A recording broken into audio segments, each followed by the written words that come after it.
Hello student, मैं जय प्रजापति आज आपके लिए लेके आया हूँ केमिस्ट्री का एक बहुत ही उम्दा टॉपिक जो हाई स्कूल में भी पूछा जाता है, 11th में भी पूछा जाता है और जो 12th की बिल्कुल बेसिक से तैयारी करना चाहते हैं उनके लिए भी है।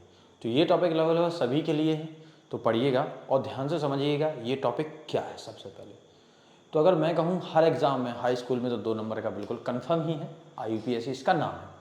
अब बात ये आती है कि IUPAC को किस तरीके से नामकरण करना है, किनको क्या कहते हैं, कहाँ पे डबल बॉन्ड आता है तो उसका क्या नाम रहता है, जहाँ ट्रिपल बॉन्ड आता है तो उसका क्या नाम रहता है, सिंगल बॉन्ड आता है तो क्या नाम रहता है, कोई क्रियात्मक समूह आ जाता है तो क्या हो जाता है। इन सारी चीज़ों की जानकारी इस लेक्चर में मैं आपको देने का प्रयास करूँगा और ये इंट्रोडक्शन लेक्चर भी हो सकता है और कुछ एग्जाम्पल्स भी करवाऊँगा। और इस लेक्चर के 2-3 पार्ट्स और निकलेंगे। अगर जिनको आप बिल्कुल ही शालीनता से नोट्स बनाते हुए देखते हैं तो आई होप आपको IUPAC पूरी तरीके से आने लगेगी। तो देखिए, सबसे पहले अगर मैं आपसे कहूँ, मैंने एक हेडिंग ऑलरेडी यहाँ पे लिख रखी है जिनको हम क्या कहते हैं, कार्बनिक यौगिक। जिनको हम क्या कहते हैं, कार्बनिक यौगिक। अब बात यही आएगी कि कार्बनिक यौगिक हैं क्या। तो अगर मैं आपको समझाने का प्रयास करूँ कि जो हाइड्रोकार्बन्स रहते हैं, हाइड्रोकार्बन और उनके जो व्युत्पन्न रहते हैं उन्हीं को हम क्या कहते हैं, कार्बनिक यौगिक कहते हैं। या फिर जैसे नाम से ही समझ में आ रहा है कि कार्बनिक मतलब कार्बन, तो कार्बन से जो बनने वाले यौगिक रहते हैं उनको भी हम क्या कह सकते हैं, कार्बनिक यौगिक कह सकते हैं। अब कार्बनिक यौगिकों में 2 चीज़ों का मेन योगदान है, एक हाइड्रोकार्बन और इनके व्युत्पन्न। देखिए जैसे मैंने कि यहाँ पे ऑलरेडी लिखा है हाइड्रोकार्बन, तो अगर आप इनको 2 पार्ट्स में डिवाइड करें तो एक होता है हाइड्रो और दूसरा होता है कार्बन। तो बेसिकली कार्बन और हाइड्रोजन से जो बनने वाले यौगिक होते हैं या जो कंपाउंड होते हैं which are form from carbon and hydrogen are known as a hydrocarbon. मतलब जो कार्बन और हाइड्रोजन से बनने वाले हैं वो आपका क्या कहलाएंगे, हाइड्रोकार्बन्स कहलाएंगे। अब बात ये आती है कि ये जो हाइड्रोकार्बन्स हैं इनकी व्युत्पन्न किन्हें कहते हैं। तो कहने का मतलब ये है कि जब इनकी जगह पे जो हाइड्रोजन परमाणु है, ध्यान सुनिएगा, जैसे कार्बन और हाइड्रोजन है तो इसमें कौन है, हाइड्रोजन परमाणु है। तो हाइड्रोजन परमाणु को प्रतिस्थापित करके अगर कोई दूसरी क्रियात्मक समूह आ रहा है, कोई दूसरा तत्व आ रहा है, तो इनसे ये जो यौगिक बनते हैं उन्हीं को हम क्या कहने लगते हैं, इनके व्युत्पन्न। तो चीज़ें क्लियर हैं कि कार्बनिक यौगिक में हाइड्रोकार्बन किन्हें कहते हैं और इनके व्युत्पन्न। अब इनका हम क्लासिफिकेशन देखने का प्रयास करते हैं कि जो कार्बनिक यौगिक हो इनको कितने पार्ट्स में बांटा गया, क्योंकि यहाँ हम बिल्कुल डिटेल से देखने वाले, बिल्कुल डिटेल और बिल्कुल बेसिक से, तभी आप चीज़ें समझ पाएंगे कि एक्चुअल में आया कहाँ से, कैसा हुआ, तब जाके और मजा आएगा। तो जो कार्बनिक यौगिक है इनको 2 पार्ट्स में हमने डिवाइड कर दिया है। पहला जो आप देख रहे हैं वो आपका क्या है, विभक्त श्रृंखला, और दूसरा रहता है संबद्ध श्रृंखला, जिनके ब्रैकेट में मैंने लिखा भी है बंद श्रृंखला और दूसरी खुली श्रृंखला। अब श्रृंखला क्या होता है, तो जैसे मैं आपसे कहूँ कि आप लिख दें 1 2 3 4 5 6, तो ये आपकी क्या बन गई है, सीरीज, या जिसको हम क्या कहते हैं, श्रृंखला। तो इसी तरीके से जब कार्बनिक यौगिकों को बंद किया जाता है या कार्बनिक यौगिकों को एक चेन में रखा जाता है तो उसको हम बोलते हैं श्रृंखला। जहाँ पे आप 2 वर्ड देख रहे होंगे, एक है विभक्त मतलब बंद, तो कार्बनिक यौगिक की हमें एक ऐसी श्रृंखला बनानी है जो कैसी हो, बंद हो, तो उसको हम क्या बोलेंगे, विभक्त श्रृंखला या बंद श्रृंखला। और दूसरी है संवृत, जिसको हम खुली, कहने का मतलब ये है कि इसमें ऐसी श्रृंखला रहने वाली है जो कैसी रहेगी, खुली। और ये जो श्रृंखलाएं रहने वाली हैं वो रहती हैं काहे की हैं, कार्बनिक यौगिक की। तो आप यहाँ पे जैसे मैं बनाने का प्रयास करूँ कुछ ऐसा, तो जैसे ही मैं इस तरीके का यौगिक बनाता हूँ, अब आप कहेंगे कि ये क्या है, समझ में नहीं आया, क्या आपने बना दिया, यहाँ पे तो कुछ समझ में नहीं आ रहा, कार्बन तो यहाँ दिख ही नहीं रहा है। तो थोड़ा सा सब्र कीजिए, चीज़ें आपको समझ में आएंगी। अगर मैं आपसे कहूँ यहाँ जो पॉइंट्स हैं, 1 point 2 point 3 point 4 point 5 point और 6 पॉइंट, ये जो पॉइंट्स हैं इन्हीं को हम क्या कहते हैं, कार्बन। मतलब समझिएगा, बेसिकली जो कार्बन रहता है वो कितने बॉन्ड बनाता है, 4। हो सकता है वो सिंगल बॉन्ड के माध्यम से 4 बॉन्ड बनाए, या डबल बॉन्ड के माध्यम से, या फिर ट्रिपल बॉन्ड के माध्यम से। तो यहाँ पे जो कार्बन है, कार्बन ने बेसिकली किया क्या है कि सब जगह जुड़ के इसने सबसे पहले आपने सिंगल बॉन्ड के माध्यम से अपने आप को जोड़ा, फिर जो सिंगल बॉन्ड है उनको काहे में कन्वर्ट कर लिया है, डबल बॉन्ड में, और इस तरीके से। अब आप कहेंगे यहाँ तो कार्बन के 3 बॉन्ड कंप्लीट हो रहे हैं और आप कहते हैं 4। तो ये जो चौथा बॉन्ड रहता है वो किसके माध्यम से कंप्लीट हो जाता है, हाइड्रोजन के माध्यम से कंप्लीट होता है। यहाँ पे हाइड्रोजन, यहाँ भी हाइड्रोजन, यहाँ भी, यहाँ भी, और यहाँ भी, और यहाँ भी। क्लियर है कि ना। तो आई होप आप ये समझ पा रहे होंगे चीज़ों को कि ये जो है ये आपका क्या बन गया है, कार्बनिक यौगिक बन गया। और ये कौन सी श्रृंखला है, विभक्त श्रृंखला। अब अगर संबद्ध श्रृंखला या खुली श्रृंखला की बात करें तो यहाँ पे आप कुछ इस तरीके CH3, CH2, CH2 और CH3, तो ये जो एग्जाम्पल हो जाता है ये आपके लिए कौन सा हो जाता है, खुली श्रृंखला का हो जाता है। तो दोनों एग्जाम्पल आप समझ चुके हैं। अब बात आती है कि एरोमेटिक किन्हें कहते हैं और साइक्लिक किन्हें कहते हैं। तो एरोमेटिक ध्यान से समझिएगा, ऐसे कार्बनिक यौगिक या ऐसी बंध श्रृंखला वाले कार्बनिक यौगिक जिनकी जो संयोजकता है या जो परस्पर किस बंध से जुड़े होते हैं, डबल बॉन्ड। जैसे अगर मैं आपको देखूं और आपसे कहूं कि भैया यहाँ जो आप कार्बन देख रहे हैं इसमें बेसिकली क्या है, डबल बॉन्ड है। इस वाले कार्बन में अगर आप देखेंगे तब भी डबल बॉन्ड है, इस वाले कार्बन में भी डबल बॉन्ड है, इसमें और इसमें। मतलब क्या है कि ऐसे होने चाहिए कार्बन जो कम से कम एक डबल बॉन्ड तो जरूर रखें और बंध श्रृंखला के रूप में रहें। जब बंध श्रृंखला के रूप में रहेंगे और डबल बॉन्ड रखेंगे तो उन्हें हम क्या बोलेंगे, एरोमेटिक। और इस प्रकार के जो कार्बनिक यौगिक रहते हैं इनमें एक विशेष प्रकार की गंध आती है, सुगंध आती है, सुगंध को ही हम बोलते हैं एरोमा, इसलिए इनका नाम क्या दे दिया गया है, एरोमेटिक। जो मैंने नेक्स्ट स्लाइड पे बना के रखा है देखिएगा आप, तो देखिए यहाँ पे मैंने दो चीज़ें बनाई रखी हैं कि जो आपके एरोमेटिक थे वो कितने पार्ट्स में डिवाइड थे, दो पार्ट में, एक समचक्रीय और दूसरा आपका क्या है, विषम चक्रीय। अब आप कहेंगे कि सर समचक्रीय और विषम चक्रीय, एरोमा तो हमें समझ में आ गया था, लेकिन उससे पहले जो आपने एक टर्म यूज और किया था बगल में ही, क्या था, एक था आपका एरोमेटिक और दूसरा क्या था, एलिसाइक्लिक। तो जो एलिसाइक्लिक है उसको भी दो पार्ट्स में डिवाइड किया गया है। पहला जो आपका रहने वाला है वो आपका क्या रहेगा, समचक्रीय, और जो दूसरा आपका रहने वाला है वो आपका क्या रहेगा, विषम चक्रीय। तो जब आप समचक्रीय और विषम चक्रीय की बात करेंगे तो ध्यान से समझिएगा, जो आपका समचक्रीय है मैंने आपको पहले ही बताया था, जो एरोमेटिक है बेसिकली ये देखिए आप सब जगह क्या लगे हैं, double bond double bond double bond. और यहाँ पे जो आप डॉट डॉट डॉट डॉट देख रहे हैं यहाँ, मतलब जो आपको कोने हैं, क्या हैं, कोने। ये कोने नहीं भाई, ये कौन है, कार्बन परमाणु हैं। कौन सा परमाणु है, कार्बन परमाणु। यहाँ सब जगह है ये ऐसा किया गया है। और देखिए चाहे समचक्रीय हो चाहे विषम चक्रीय हो, और इसमें क्या लगा है आपका जो डबल बॉन्ड है वो सभी में लगा हुआ है। जब इस तरीके से लगा रहता है तो इनको हम क्या कहने लगते हैं, एरोमेटिक। अब बात ये आती है कि जब ये है तो इसका नाम कुछ अलग होगा, ये इसका नाम कुछ अलग और इसका नाम कुछ अलग होगा। तो आप बिल्कुल सही सोच पा रहे हैं, सबके नाम क्या होने वाले, अलग। जो पहला आपका रहता है वो क्या रहता है, बेंजीन। जो आपका दूसरा रहने वाला है जिसको हम क्या कहते हैं, फिनॉल। और जो आपका थर्ड वाला रहने वाला है इसको हम क्या कहेंगे, ध्यान सुनिएगा, इसको हम कहेंगे टोल्यूइन।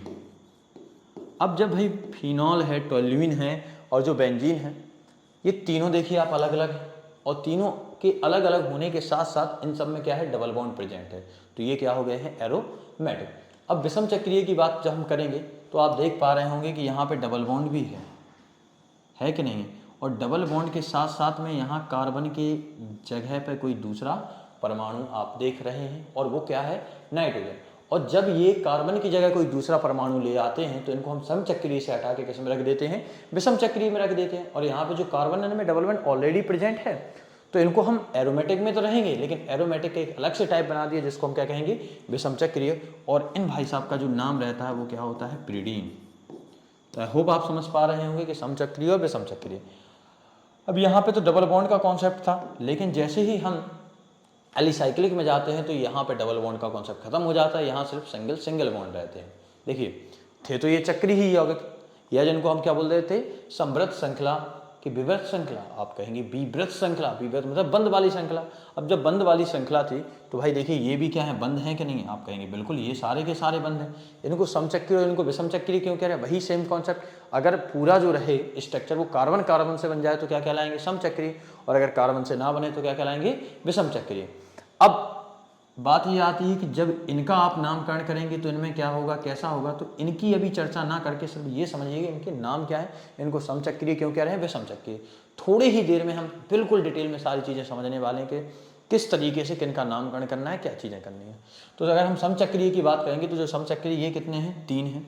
अब जब 3 हैं तो इनके नाम के पहले आपको क्या लगाना होगा, साइक्लो। और 3 को हम बोलते हैं क्या, आप कहेंगे सर एक को बोलते हैं मैथ, 2 को बोलते हैं एथ, और 3 को बोलते हैं प्रोप। तो यहाँ पे हम क्या कह देंगे, साइक्लोप्रोपेन, साइक्लो, और ये आपका क्या रहने वाला है, प्रोपेन। अभी बस थोड़ा सा इंतजार कीजिए 2 मिनट का और आपको चीज़ें समझ। अगर इसकी बात करें तो इनको हम क्या कह देंगे, साइक्लोहेक्सेन कह देंगे। अगर इसकी बात करें तो हम क्या कह देंगे, साइक्लो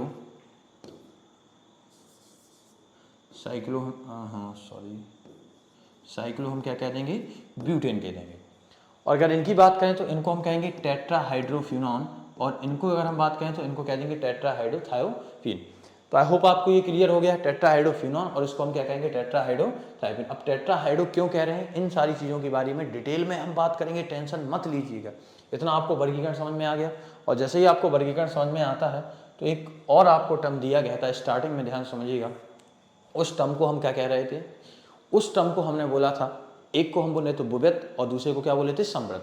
अगर समृद्ध की बात करनी है तो हमें एक विस्तृत श्रृंखला की बात करनी है, किससे क्या होने वाला है, क्या चीज़ें, तो यहाँ से बेसिकली आप बेसिक से स्टार्ट कर सकते हैं।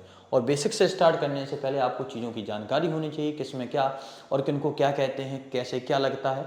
तो समझिएगा, वन बाय वन करके समझते हैं। तो सबसे पहले हम समझते हैं IUPAC किसे कहते हैं, और ये भैया आई कहाँ से कैसा क्या, तो देखिए IUPAC जिसको हम क्या कहते हैं, इंटरनेशनल, इसका फुल फॉर्म जो है इंटरनेशनल यूनियन प्योर एंड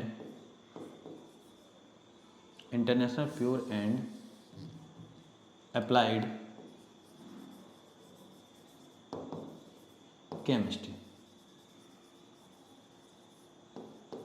तो अगर हम इसके फुल फॉर्म की बात करें IUPAC तो क्या है, international pure and applied chemistry. और जो international pure and applied chemistry है, इसकी आवश्यकता क्यों पड़ी, क्योंकि पहले भी कार्बनिक यौगिक को वर्गीकरण के लिए विभिन्न प्रकार की क्या बनाई गई थी, पद्धतियाँ आई हैं, विभिन्न प्रकार के नियम आए हैं, विभिन्न प्रकार के तरीकों से इनको बनाया गया है। कुछ सामान्य नियम आए, लेकिन सामान्य नियम के आधार पर चीज़ों बहुत सारी चीज़ें थी, कितने नाम याद किए जाएँ, तो इनके लिए फिर एक अच्छी सी पद्धति आई जिसको हम क्या कहते हैं, IUPAC। और IUPAC ने हमको सिखाया कि किस तरीके के किनका नामकरण किया जाना है, किसको क्या कहेंगे, किनको क्या कहेंगे। तो आई होप आपको ये समझ में आया है ना कि IUPAC जो है तो वो है क्या, international pure and applied chemistry. अब इसके बाद जैसे ही हम बात करेंगे तो कार्बन की श्रृंखला है, तो बात पहले ये करना है कि एक कार्बन को क्या कहते हैं और दो को क्या। जिनको पता है अच्छी बात, इसको आगे की तरफ बढ़ाइए, और जिनको नहीं पता है तो बिल्कुल बेसिक से देखते जाइएगा। 4, 5, 6, 7, 8 और 9। अगर हम एक की बात करें तो एक को हम क्या कहेंगे, मैथ। दो की बात करें तो दो को हम क्या कहेंगे, एथ। तीन की अगर बात करें तो तीन को क्या कहेंगे, प्रो। चार की बात करें तो चार को क्या कहेंगे, ब्यूट। पाँच की अगर बात करें तो पाँच को पेंट। और छः की अगर हम बात करें तो छः को हेक्स। सात को हेप्ट, और आठ को ऑक्ट, 9 को नॉन, और 10 को हम क्या कहते हैं, डेका।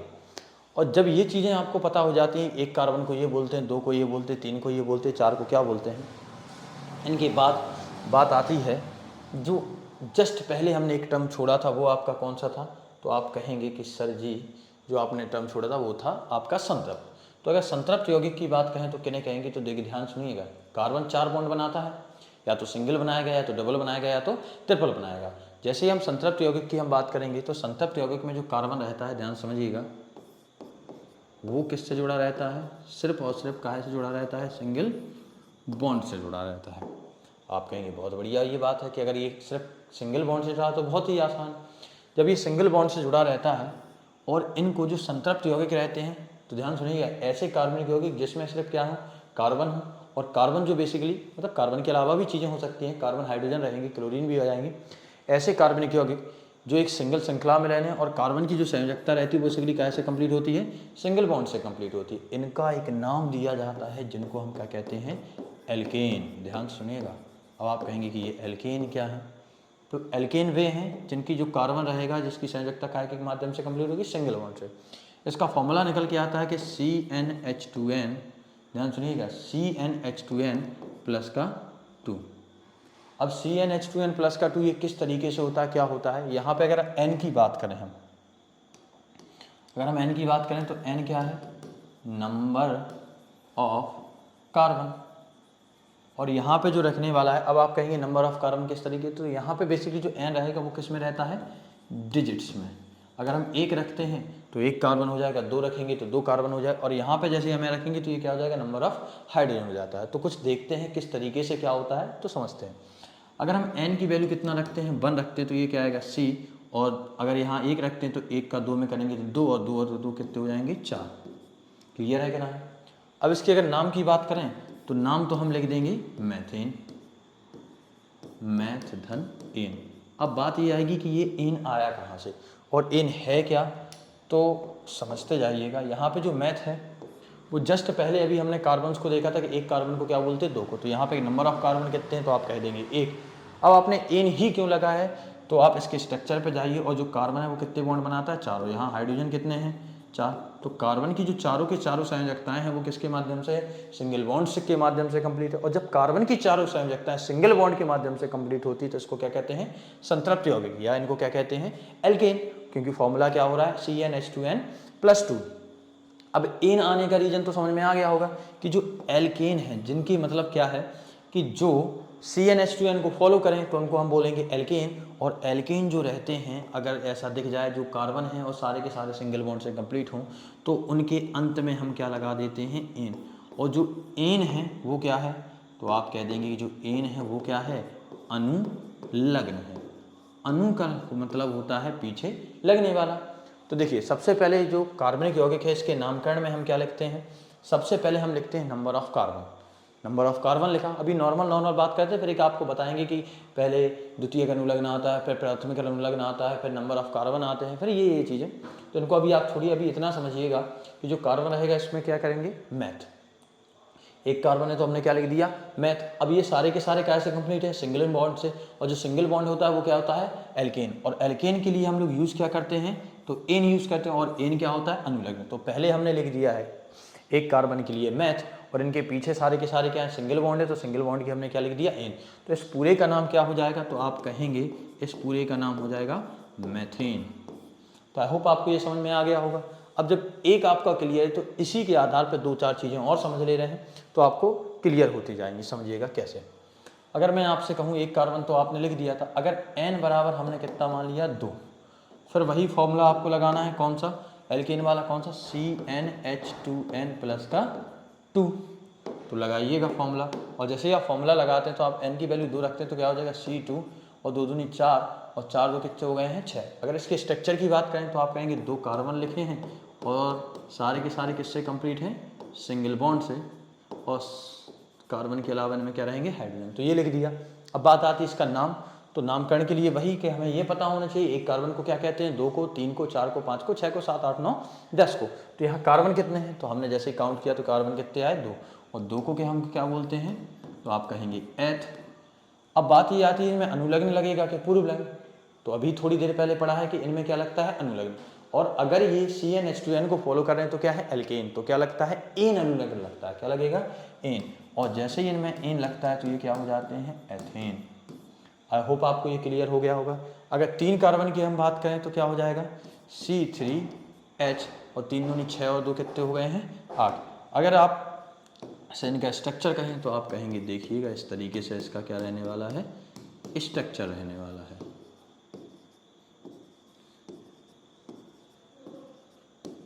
अब जब ये स्ट्रक्चर इनका बन गया है तो 3 कार्बन को कहते क्या हैं, तो आप कहेंगे कि सर 3 कार्बन को कहते हैं प्रोप।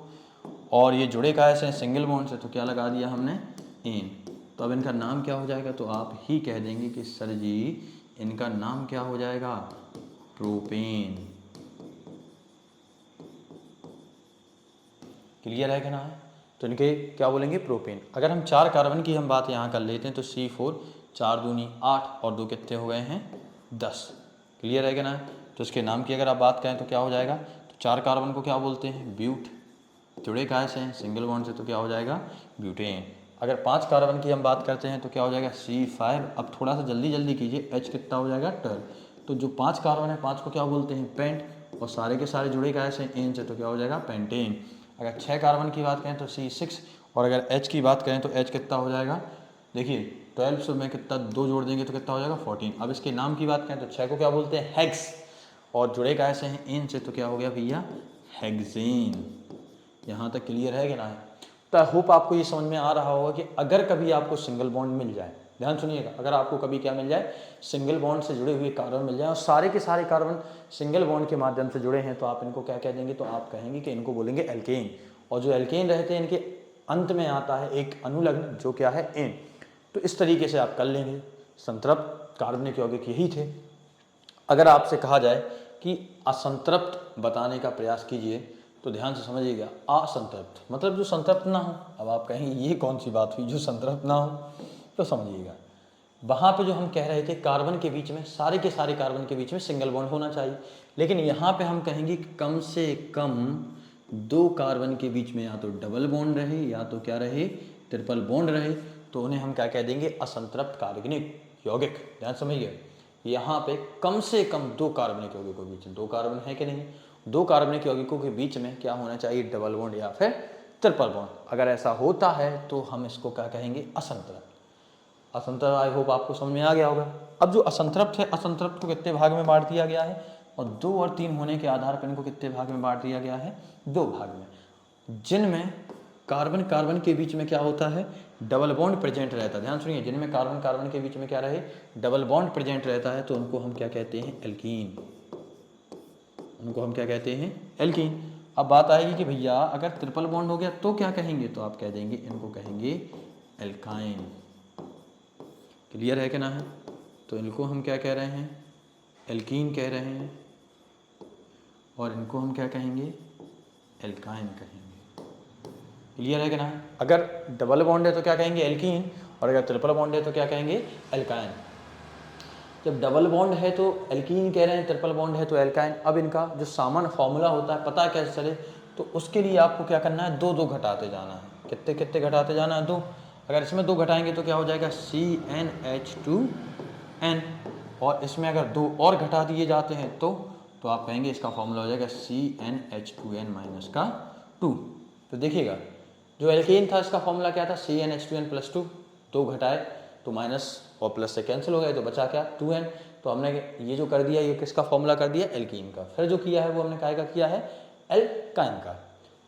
अब बात ये आती है कि इनमें अनुलग्न लगेगा कि पूर्व लग्न, तो आपको कहना है कि अनुलग्न। कौन से अनुलग्न लगते हैं, तो अगर एल्कीन है तो इसमें क्या लगता है, ENE, और हिंदी में लिखेंगे ईन।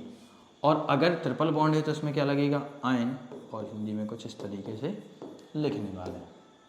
आप कहेंगे कि बहुत मज़ा आया इसको तो पढ़ने में, और ये तो बड़ा सरल सा टॉपिक है। तो भाई सरल ही है, कुछ कठिन जैसा है ही नहीं। इतनी बातें समझ में आ गई हैं कि नहीं आ गई। और जैसे ही हम आगे बढ़ते हैं तो इनको समझने से पहले आपको और चीज़ें पढ़ते हुए चलना है, तब जाके हम इसको जो आगे आपके लिए रखे हैं वो हैं क्या, किस तरीके से हैं, तो उनकी बात हम करने वाले हैं। तो इतना आप यहाँ पे समझ गए कि नहीं समझे, तो आप कहेंगे कि बिल्कुल समझ गए हैं। बस आपको कुछ आवश्यकता है तो उदाहरण की। तो देखिए इनके उदाहरण की हम बात करते हैं तो सबसे पहले हम बात करेंगे एल्कीन के।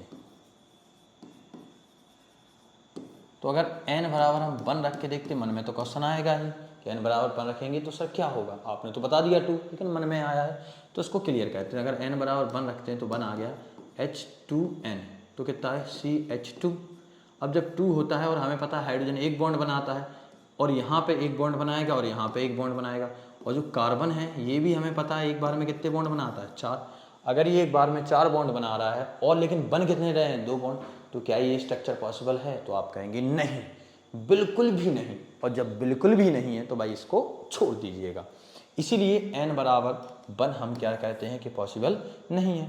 अब जब n बराबर 1 पॉसिबल नहीं है, ध्यान से सुनिएगा, n बराबर जो 1 है वो पॉसिबल नहीं है, तो n बराबर हम कितना रख के देखेंगे, 2 रख के देखेंगे। तो किस तरीके से, तो n बराबर हमें रख के देखना है 2। तो जैसे ही हम 2 रखते हैं तो आप कहेंगे कि फॉर्मूला है CnH2n, तो कितना हो गया C2, और 2 दूनी कितने हो गए हैं, 4। अब बात आती है 2 कार्बन को क्या कहते हैं, तो आप कहेंगे कि भाई 2 कार्बन को अभी तो बताया था क्या कहते हैं, एथ, और जुड़े काहे से हैं, ईन से, तो क्या हो गया है, एथीन। क्लियर है कि ना है, आप कहेंगे बहुत बढ़िया। अगर C3H6 हो जाए तो आपका क्या जवाब रहेगा, तो आप कहेंगे 3 को क्या कहते हैं, प्रोप, जुड़े काहे से हैं, सिंगल बॉन्ड के माध्यम से जुड़े हुए हैं। अब जब सिंगल बॉन्ड के माध्यम से जुड़े हुए हैं तो इसको हम क्या कहेंगे, प्रोप धन ईन, तो क्या हो जाएगा, प्रोपीन। अब आप कहेंगे कि अगर 4 हो जाए तो कितना, तो 4 में सीधा कितना होने वाला है, 8, और 4 का मतलब होता है ब्यूट, तो ब्यूट को क्या बोलेंगे, ब्यूटीन, क्योंकि ब्यूट और साथ में क्या लगेगा, अनुलग्न। अनुलग्न कहाँ होता है, पीछे लगने वाला। तो ब्यूट में अगर आप ईन लगा दे रहे हैं तो क्या बन जा रहा है, ब्यूटीन। और ये काहे का फॉर्मूला, मतलब ये जो IUPAC नाम होता है वो काहे का होता है, तो C4H8 का। अब आगे बात करते हैं किस तरीके से ये जो C4H हो रहा है। अब 5 की अगर कार्बन की बात करें तो कितना हो जाएगा C5H की बात करें तो कितना होगा 10, और 5 को क्या बोलते हैं पेंट, और सिंगल बॉन्ड से ना जोड़ के ये काहे से जुड़ा है डबल बॉन्ड से। अब पता कैसे चलिए डबल बॉन्ड से जुड़ा है, तो स्ट्रक्चर बनाते हैं। 5 कार्बन है तो 1 2 3 4 5। अब ये है कि हाइड्रोजन कितने हैं 10, तो बनाते हैं यहाँ से। क्या बात क्या हुई थी कि कम से कम एक कार्बन के बीच में होना, तो स्टार्टिंग वाले में ही लगा देते हैं। तो यहाँ पे करें H H H H, और यहाँ 3 हो चुके हैं तो H, और यहाँ कितने हो चुके हैं तो आप कहेंगे 2 और H। अब मन में ये क्वेश्चन आ सकता है कि सर जी कम से कम एक में कहा था आपने, तो इसका मतलब जरूरी थोड़ी है कि स्टार्टिंग में ही लगा दें, हो सकता है हमारा मन बीच में लगाने का, तो आप क्या करें, तो भाई बीच में लगा दो, प्रॉब्लम थोड़ी क्या है, आपका बोर्ड, आपकी पढ़ाई, आपकी चीज़ें होने जाता है। तो यहाँ पे H लिखते हैं, यहाँ पे क्या लिखते हैं H, 3 हो चुका है, 1 लगा देंगे तो 4, यहाँ 3 हो चुका है H 4, यहाँ पे लिखेंगे तो कितना H और H, यहाँ पे लिखेंगे तो H H H। तो मन में ये आता है क्या हाइड्रोजन कम हुए होंगे, नहीं, काउंट करके देख लीजिए 1 2 3 है, एक इसको और लगाइए, सॉरी, यहाँ आप एक और लगाएंगे 1 2 3, तो कितना हो जाएगा 4, 1 2 3 4 5 6 7 8 9 10।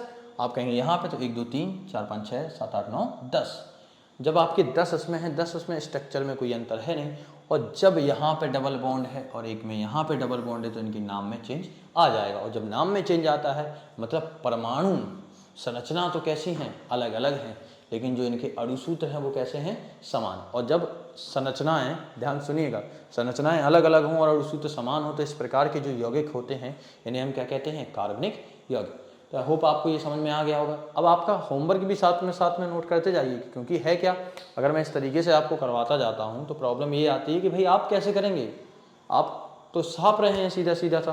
तो करना क्या है कि जितने मैंने करवा दिए हैं 4 तक 5 तक तो ठीक है, इसके बाद का 6 7 8 9 10 आपको करना है, और आपको करने के बाद हमारे Instagram channel A square learning पे इनको भेजना है, जिनको मैं आपको चेक करके बताऊंगा कि कहाँ गलती है और कहाँ गलती की गुंजाइश बिल्कुल भी नहीं है। तो समझिएगा एक कलाबा भी भाई दिक्कतें करता है। अब हम बात करते हैं काहे की, एल्काइन की। तो जब हम एल्काइन की बात करेंगे तो बात ये आती है कि सर एल्काइन का फॉर्मूला, तो कहेंगे CnH2n-2, 2 कार्बन से पहले क्या पॉसिबल है, तो जस्ट आपने पहले किया था कि बॉन्ड ही कंप्लीट नहीं हो पाते हैं भाई। जब बॉन्ड ही कंप्लीट नहीं होंगे तो करेंगे क्या बना के, तो सीधा n बराबर हम कितना लेते हैं 2। तो जैसे ही हम n बराबर 2 लिखते हैं तो C2, और अगर H की बात कहें तो 4 में से 2 जाएंगे तो कितने बचेंगे 2। तो बात और मन में ये ख्याल आता है कि स्ट्रक्चर, तो स्ट्रक्चर कुछ इस तरीके से इसका बनने वाला है।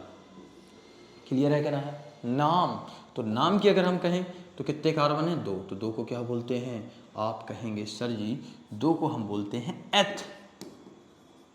ठीक है, एथ हो गया है। अब बात ये आती, एथ तो बोल दिया, इनके अनुलग्न लगेगा कि पूर्व लग्न, तो आप कहेंगे कि इनमें तो अनुलग्न लगेगा। कौन सा अनुलग्न लगेगा, आयन, तो इनका नाम क्या हो जाएगा एथाइन। आई होप आप समझ गए होंगे। अब और एग्जाम्पल करते हैं तो चीज़ें और क्लियर होती जाएंगी। इसके बाद अगर 3 लिखें तो 3 दूनी 6, और 6 में से 2 गए तो कितने बचे 4, और 4 जो रहता है 3 कार्बन को आप कहेंगे क्या कहते हैं, तो आप कहेंगे सर जी जो 3 कार्बन रहते हैं इनको बोलते हैं हम प्रोप, और सिंगल बॉन्ड से जुड़े हैं तो क्या हो जाएगा प्रोपाइन। आप कहेंगे सर नहीं ये तो ट्रिपल बॉन्ड से जुड़े हैं, तो भैया ट्रिपल बॉन्ड से जुड़े हैं तभी तो हमने क्या लिखा है आयन। अगर ये सिंगल बॉन्ड से जुड़े होते तो क्या कहते, तो पहली बात तो सर ये इसका ये स्ट्रक्चर अर्थात फॉर्मूला नहीं होता, सॉरी स्ट्रक्चर नहीं, इसका ये फॉर्मूला ही नहीं होता। जब फॉर्मूला नहीं होता तो आप लिखते क्या, अगर चलिए आपको 3 दे दिए जाएँ, तो आपको अगर 3 दिए जाएंगे तो हम लिखेंगे सर प्रोपेन। अगर इन की बात करें तो लिखेंगे प्रोपीन, और ट्रिपल बॉन्ड की बात करें तो प्रोपाइन। अगर सिंगल बॉन्ड है तो प्रोपेन, डबल बॉन्ड है तो प्रोपीन, और ट्रिपल बॉन्ड है तो प्रोपाइन। अब आप ये समझ पा रहे होंगे। जैसे ही हम चौथे की बात करते हैं तो यहाँ पे क्या आता है C4, और H अगर 4 दूनी 8 हो रहा है, 8 में से घटाने कितने हैं 2, तो आप कह देंगे सर 6 हो जाएंगे। और 6 का मतलब है 4 है ब्यूट, और सब में क्या है ट्रिपल बॉन्ड, तो क्या हो गया ब्यूटाइन। अगर हम 5 कार्बन की यहाँ पे बात करने वाले हैं तो 5 C5, और 5 दूनी 10, और 10 में से 2 जाते हैं तो कितने बचते हैं, तो सर आप कह देंगे 8। क्यों बताइए। तो बिल्कुल बात है, 8 हो गए। और जैसे ही 8 होते हैं तो 5 को क्या बोलते हैं, पेंट, और सारे के सारे ट्रिपल बॉन्ड से तो क्या हो गया, पेंटाइन। तो ये क्लियर हो चुका होगा। तो आपका सिंगल बॉन्ड कंप्लीट हो चुका है, डबल बॉन्ड कंप्लीट हो चुका है और ट्रिपल बॉन्ड कंप्लीट हो चुका है। अब जैसे ही ये सारी चीज़ें कंप्लीट होती हैं तो आपने नॉर्मल चीज़ें सीखी हैं। अभी हमने भैया IUPAC का आई स्टार्ट नहीं किया है, ये समझिए। अभी सिर्फ हम क्या कर रहे हैं, पृष्ठभूमि तैयार कर रहे हैं। तो जैसे ही आपका ये कंप्लीट हो जाता है तो अब इनमें कभी कभी होता क्या है, जो हाइड्रोजन परमाणु इनको प्रतिस्थापित कर दिया जाता है। कैसे समझिए, जैसे ये हैं और यहाँ पे आपके क्या है, सारे के सारे कौन जुड़े थे, हाइड्रोजन जुड़े थे। यहाँ हाइड्रोजन, यहाँ हाइड्रोजन, यहाँ हाइड्रोजन, यहाँ हाइड्रोजन, यहाँ हाइड्रोजन, यहाँ और यहाँ पर भी हाइड्रोजन। अब बात ये आती है क्या किया गया। तो यहाँ पे क्या हुआ कि इन भाई साहब हाइड्रोजन को हटा दिया गया और हाइड्रोजन की जगह पे या तो आ गए Cl, या तो आ जाएंगे OH, या तो आ जाएंगे CHO, या फिर हम जो कह रहे हैं क्रियात्मक समूह। और जब इनमें से हाइड्रोजन हटा दिया जाता है, पहले देखिए आपका क्या था CH4, और जब हाइड्रोजन हटा दिया जाएगा तो बचेगा क्या, CH3 और सिंगल बॉन्ड। और जब CH3 बचता है तो ये एल्केन ना होकर क्या बचते हैं, R, और जिनको हम क्या कहते हैं, एल्किल समूह। समझ रहे हैं कि नहीं समझ रहे हैं। देखिए अगर सारे के सारे सिंगल बॉन्ड से कंप्लीट थे और सिंगल बॉन्ड से जो कंप्लीट कार्बन है उनमें से एक हाइड्रोजन हटा दिया जाए तो ये बचेंगे क्या, R, जिनको हम क्या कहेंगे, एल्किल। और यहाँ पे जो बचा है, क्योंकि इसका एक हाइड्रोजन हटा दिया गया तो इसको भी हम क्या कहेंगे, R। और R के आधार पर अगर आप OH बनाते हैं तो ये क्या हो जाता है, एल्किल एल्कोहल। अगर R से आप Cl बनाते हैं जिसको X समूह का है ये, तो क्या हो जाता है, एल्किल हैलाइड।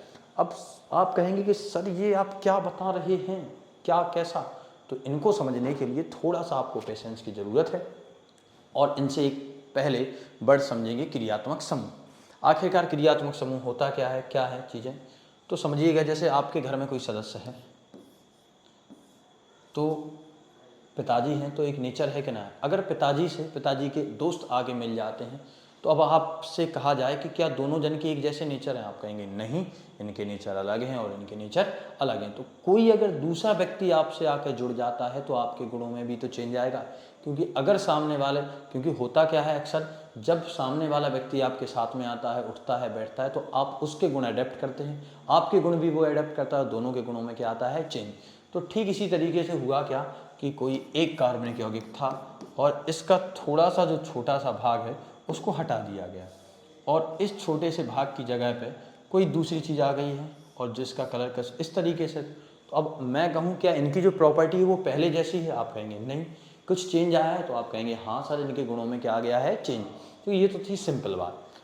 अब केमिस्ट्री के बेसिस पे बात करें, जिनको हम सामान्यतः कहते क्या है, नाम क्या है, तो भैया इनका नाम है क्रियात्मक समूह। इनका नाम क्या है, क्रियात्मक समूह, जिनको हम क्या कहते हैं, फंक्शनल ग्रुप।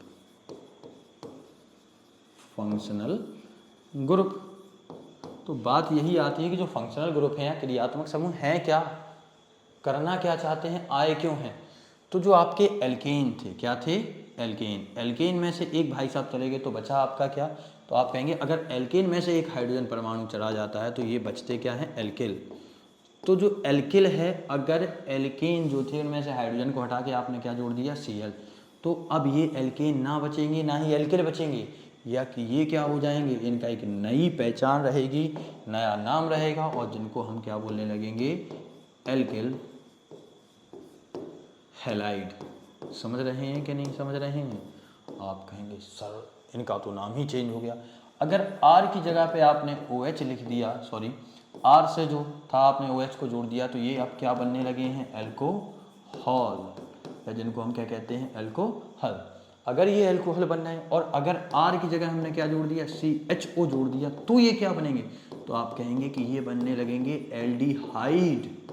अच्छा जी, बढ़िया, ये तो बढ़िया चीज़ आ रही है। अगर R को कुछ इस तरीके से हमने लिख दिया तो ये क्या बनेंगे, तो आप कहेंगे ये बनेंगे ईथर। वाह भाई वाह, मज़ा ही आ रहा है। तो जब ये चीज़ें इस तरीके से आ रही हैं तो हुआ क्या था, कोई एल्किल था और एल्किल में क्या किया गया, उसके हाइड्रोजन परमाणु को प्रतिस्थापित करके कोई एक नया परमाणु जोड़ दिया गया है या एक नई चीज जोड़ दी गई, पूरा ग्रुप जोड़ दिया, परमाणु जुड़ जाए या परमाणु का समूह जुड़ जाए, तो भैया जो पहले वाला कार्बनिक यौगिक था उनके गुण में क्या आ जाता है, परिवर्तन। तो कहेंगे ऐसे परमाणु या परमाणु के समूह जो किसी कार्बनिक यौगिक के साथ जुड़कर उसके गुणों को क्या कर देते हैं, परिवर्तित कर देते हैं, उन्हें भैया हम क्या कहेंगे, क्रियात्मक समूह। आई होप आपको ये समझ में आ रहा होगा। तो बात ये आती है जब ये हैं तो इनके नाम किस तरीके से लिखेंगे, कौन है, क्या कह रहे हैं इनको। तो इनको समझने के लिए मैंने एक सारणी आपके लिए बनाई है, तो उसको समझते हैं, फिर इनके आधार पे हम एग्जाम्पल्स करेंगे। और मेन मकसद IUPAC सीखने का ये नहीं है कि आपको डिस्क्रिप्टिव पढ़ा दिया जाए, भाई मेन मकसद ये है कि अगर आप IUPAC सीखना चाहते हो तो डिस्क्रिप्टिव पढ़िए, अगर इसकी नॉलेज होगी तभी आप जाके क्या कर पाएंगे, IUPAC में उनका नामकरण कर पाएंगे। क्योंकि अगर सीधा मैं एग्जाम्पल की तरफ आ जाऊँ और सीधा उनका नामकरण करने का प्रयास करूँ तो भाई ये बिल्कुल गलत है। तो गलत चीज़ें थोड़ी सीखनी हैं, बढ़िया बढ़िया अच्छी अच्छी चीज़ें सीखनी हैं। तो अच्छी चीज़ें सीखने के लिए आगे समझते हैं। जो आपको दिख रहा है OH। अब बात आती है OH है क्या, तो OH जो क्रियात्मक समूह है इसका नाम होता है भैया क्या, एल्कोहल। ये भाई साहब क्या है, एल्कोहल है, क्लियर है कि ना। ये जो एल्कोहल होते हैं इनके हम यूज़ कैसे करते हैं, तो आप कहेंगे इनको यूज़ करते हैं अनुलग्न के रूप में। अर्थात ये जो आपका क्रियात्मक समूह रहने वाला है, क्रियात्मक समूह ही तो हम कह रहे थे, वो क्या है आपका OH। अब ये जो एल्कोहल अगर OH आ गया है तो इसको लिखेंगे, एल्कोहल तो थोड़ी हमेशा पूरा लिखते हैं, ये तो सामान्य नाम है। तो जब आप IUPAC में इसको लिखेंगे तो OH की जगह पे आप क्या लिखने लगेंगे, OL। मतलब OH जुड़ा रहेगा एग्जाम्पल के फॉर्म में और आप लिखेंगे क्या, OL। और कैसे लिखेंगे, अनुलग्न के रूप में। मतलब कोई कार्बनिक यौगिक लिखा, जैसे आपने लिखा है एल्केन आपका था, तो अगर एल्केन में हम कहें OL जोड़ दो, तो बात ही आती है, आप कहेंगे एल्केन का कोई एग्जाम्पल तो दीजिए, तो हमने लिख दिया भैया मैथिल। तो अगर एल्कोहल जुड़ गया तो क्या हो जाएगा, मैथिल एल्कोहल। अब ये तो बहुत बड़ा नाम हो गया, तो आप कहेंगे सर नहीं, OH जोड़ना है, तो क्या हो जाएगा इसका, मेथेनॉल। क्या हो जाएगा, मेथेनॉल। आप समझे कि ना समझे। देखिए ऑल जोड़ना है तो मैथ में अगर ऑल जोड़ रहे हैं तो क्या हो जाएगा, मेथेनॉल। क्लियर है कि ना है, कोई प्रॉब्लम भी नहीं हो रही होगी। अब जो मैथेन था ऑल जोड़ दिया तो क्या हो गया, मैथेनॉल। अब जब मैथेनॉल हो गया है तो जो OCO है इसको क्या कहेंगे, तो भैया इनका नाम है कीटोन। और जब ये भाई साहब कीटोन है तो इनमें लगता अंत में क्या है, ओन। अब जो O दिख रहा है ये क्या है, ईथर। इनकी तो कुछ अलग ही क्रियाकलाप चलता रहता है और ये सभी से आपको कैसे दिख रहे हैं, भिन्न लगभग लगभग नजर आ रहे हैं। तो बात ये आएगी, थोड़ा सा इसको सही से लिखें, ईथर है। अब इसमें लगता है क्या है, तो ऑक्सी। मतलब क्या है, जैसे मैंने कोई एग्जाम्पल ले लिया, यहाँ पे ऐसा लिखा CH3OCH3, तो हम इसको लिख देंगे मैथॉक्सी मैथेन। अब आप कहेंगे सर कैसे लिख दिया, तो इसके लिए आपको सेकंड पार्ट देखना है भाई। ये तो आपका इंट्रोडक्शन था, इंट्रोडक्शन आप देखिए, इसके बाद सीधा आप सेकंड पार्ट पे। इसको देखना जितना ज़रूरी है इतना ज़रूरी है कि कह ही नहीं सकते। अगर ये नहीं आएगा तो सेकंड पार्ट में आप पता ही नहीं चल पाएगा किसको क्या कहना है, सीधे एग्जाम्पल थोड़ी करने लगेंगे। तो बेसिक देखिए पहले, फिर सेकंड पार्ट। जो CHO आप देखें तो आप कहेंगे ये क्या है, तो भैया ये है एल्डिहाइड।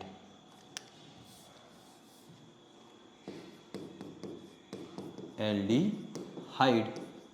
अगर COOH की बात कर लें तो जो COOH है ये आपका क्या है, कार्बोक्सिलिक अम्ल। क्या है, कार्बोक्सिलिक अम्ल, जिसको हम क्या बोलते हैं, ओइक एसिड। और जो COOH है ये आपका क्या है, तो आपसे कह दें ये है भैया आपका एस्टर। अब ये एमीन भी आएगा, क्लोरो भी आएगा। अगर आपको कभी देखिए Cl दिख जाए तो आप क्या कहेंगे, इसको क्लोरो। अगर NH2 दिख जाए तो आप इसको क्या कहेंगे, एमीन। तो यहाँ तक आपका बिल्कुल इंट्रोडक्शन था। इनमें हमें पता चल गया है कि कौन कौन से क्रियात्मक समूह हैं, एल्केन किन्हें कहते हैं, एल्कीन किन्हें कहते हैं, एल्काइन किन्हें कहते हैं। अब हमें सीधा करना क्या है, एग्जाम्पल की तरफ पढ़ना है। और जो एग्जाम्पल आप करेंगे उससे पहले आपसे रिक्वेस्ट है कि ये वीडियो जरूर देखिए। जब आप ये वीडियो देखेंगे तब एग्जाम्पल करने में बहुत ही मज़ा आने वाला है। तो अगर ये वीडियो आपको पसंद आई हो तो ज़्यादा से ज़्यादा आपको इस वीडियो को शेयर करना है, लाइक करना है और कमेंट करना है। और अगर आप चैनल पर नए हैं तो सब्सक्राइब जरूर कीजिए। तब तक बने रहिए हमारे चैनल पर। All the very best.